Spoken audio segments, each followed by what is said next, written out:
السلام علیکم دوستو، شاہد نواز آپ کی خدمت میں حاضر ہے۔ آج میں بڑا اہم ٹاپک آپ سے ڈسکس کرنے والا ہوں، اور وہ ہے ہومیوپیتھک علاج کے دوران غذائی پرہیز۔ اگر آپ ہومیو طریقہ علاج کو اپنائے ہوئے ہیں تو آپ کو اس کے متعلق جاننا بہت ضروری ہے۔ اگر آپ معالج ہیں یا مریض ہیں تو ہومیوپیتھک علاج کے دوران غذائی پرہیز کے متعلق جاننا بہت ضروری ہے۔ انسان کی زندگی کا انحصار اس کی غذا پر ہوتا ہے، اس لیے مناسب ہے کہ غذا تقویت بخش، صاف، صحت افزا اور سوچ سمجھ کر منتخب کی گئی ہو۔ چونکہ غذا سے ہی انسانی صحت بہتر رہتی ہے، اس لیے انسانی جسم کی صحت مندی اور تندرستی کے لیے اس کی اہمیت زیادہ ہوتی ہے۔ دوران مرض اچھی غذا دوا کی ٹھیک ویسے ہی معاونت کرتی ہے جیسے رات دن کی۔ یہ دونوں ایک دوسرے کے لیے ناگزیر ہیں۔ ایک دوسرے کے بغیر کوئی کچھ نہیں کر سکتا۔ وقت کے مطابق دوا تو ترک کی جا سکتی ہے، لیکن غذا نہیں، کیونکہ غذا کے بغیر آتش حیات روشن نہیں رہ سکتی۔ ہومیوپیتھک علاج کے دوران غذا کو پر کنٹرول صرف اس وجہ سے نہیں ہونا چاہیے کہ یہ دوا کے لیے لازم ملزوم ہے، بلکہ اس لیے بھی کرنا چاہیے کہ ہومیوپیتھک دوا کی خوراک بھی ہلکی اور شدید ہوتی ہے۔ انسان کے جسم اور دماغ میں طاقت آمیز دوا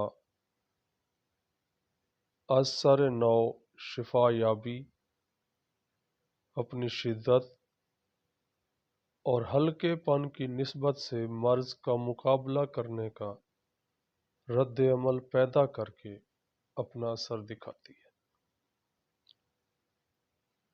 اس لیے خالص صورت میں زیادہ مقدار میں کسی ایسی غذا کو لینے سے جس میں دوائی خواص پائے جاتے ہوں، ہومیوپیتھک دوا کا اثر دب سکتا ہے یا رک سکتا ہے۔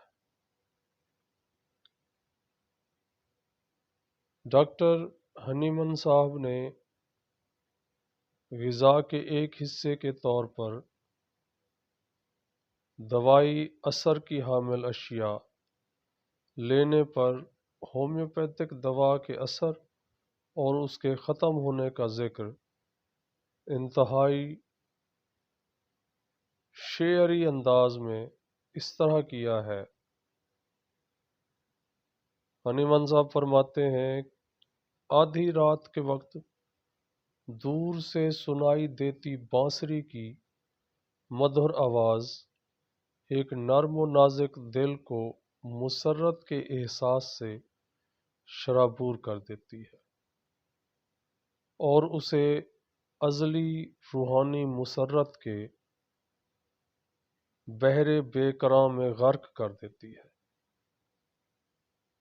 دن کے شور و غل اور بے سری چیخوں کے دوران یہ آواز بھی کمزور ہوتی ہے اور سنائی نہیں دیتی۔ ڈاکٹر ہنیمن صاحب کا نظریہ تھا کہ وہ اشیاء جو دوائی خواص کی حامل ہوں، جن میں تیز بو ہوتی ہے، یا نشہ آور اجزاء، یا ایسی اشیاء جو باسی ہوں، گلی سڑی ہوں اور بدبودار ہوں، ایسے مریضوں کو نہیں دینی چاہیے جن کا ہومیوپیتھک علاج ہو رہا ہو۔ آرگینن آف میڈیسن کے پیرا نمبر 260 میں ڈاکٹر ہنیمن صاحب لکھتے ہیں، کافی، چائنیز اور دیگر جڑی بوٹیوں کی چائے مریض کے لیے نامناسب دوائی اشیاء سے تیار کی گئی پنیر، دوائی مثالوں سے تیار کردہ شراب، ہر طرح کے مرکب مشروبات، چاکلیٹ، خوشبودار مشروبات، مختلف اقسام کے عطر، گھر میں آرائش کے لیے تیز خوشبودار پھول، زیادہ مسالے دار کھانوں کی تیاری، دوائی اثرات کے حامل پودوں کے شوربے، دوائی خصوصیات والی جڑی بوٹیاں اور ان سے تیار کردہ کھانے، دوائی خوبیوں والی ہر طرح کی سبزیاں، پیاز، لہسن وغیرہ جیسی سبزیاں اور مثالیں، حتیٰ کہ دوائی اثر کے گوشت کو بھی مریض سے دور رکھنا چاہیے۔ اس کے علاوہ تنگ مکانوں میں رہنے سے بھی گریز کرنا چاہیے، مطلب کھلی ہوا میں جانا چاہیے۔ ہومیوپیتھک طریقہ علاج کے دوران مریض کو چائے اور کافی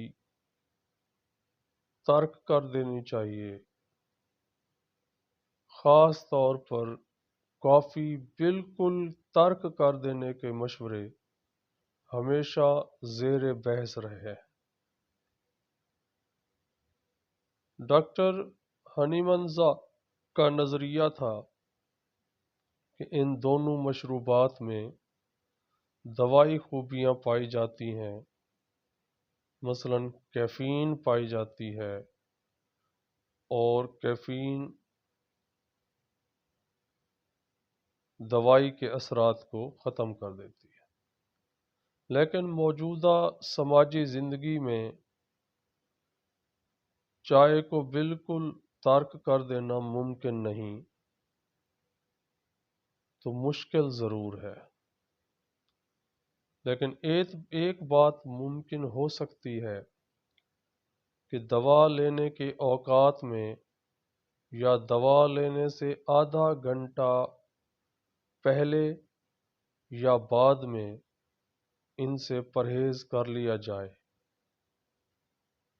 مزید یہ کہ کم مقدار میں چائے پینے سے دوا پر کوئی منفی اثر نہیں ہوتا۔